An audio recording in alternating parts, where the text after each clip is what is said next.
कहने लगी मैया ये बता कि मेरा पिता कौन है।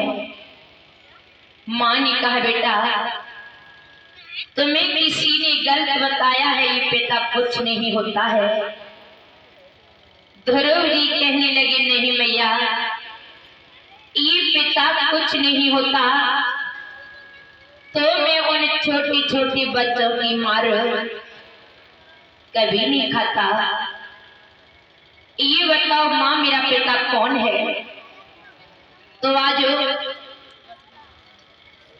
ध्रुव जी ने कहा कि बोल मैया कि मेरा पिता कौन है।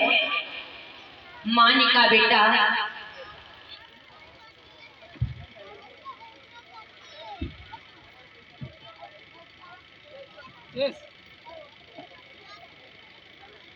प्यारे भक्तों, तो आज इधर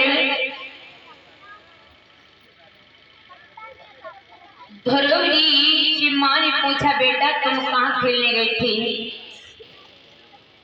ध्रुव जी कहने लगे मैया जो सामने बगीची है, मैं राजा की बगीची में खेल रहा था। माँ ने कहा बेटा तुमने राजा को कभी देखा है।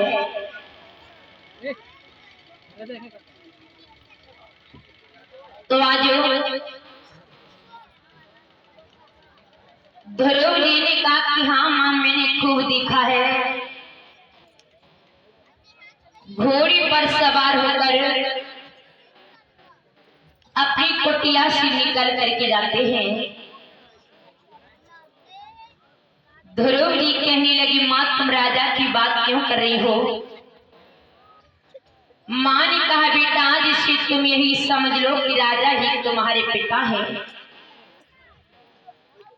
ध्रुव जी रो रही थी जाना कि मेरे पिता राजा है, तो हंसने लगी। कहने लगी मैया जब मेरा पिता राजा है तो तुम रानी बन करके क्यों नहीं रहती, भिखारी बन करके क्यों रहती हो। जब मेरा पिता राजा है तो तुम महलों में क्यों नहीं रहती हो, जो टूटी कुटिया में माँ क्यों रहती हो।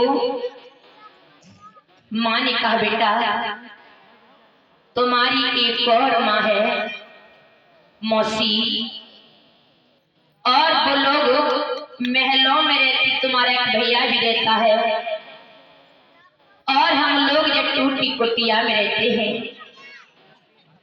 अरे ध्रुव जी बहुत खुश हो गए। अरे मैं दो दो माताओं का बेटा हूँ, एक माँ मुझे इतना प्रेम करती है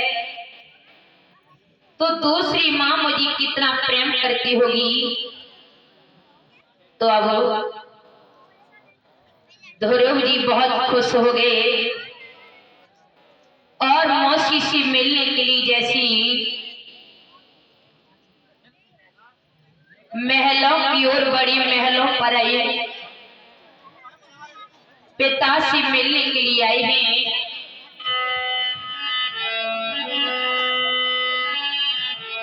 एक बार सभी भक्त गाएंगे।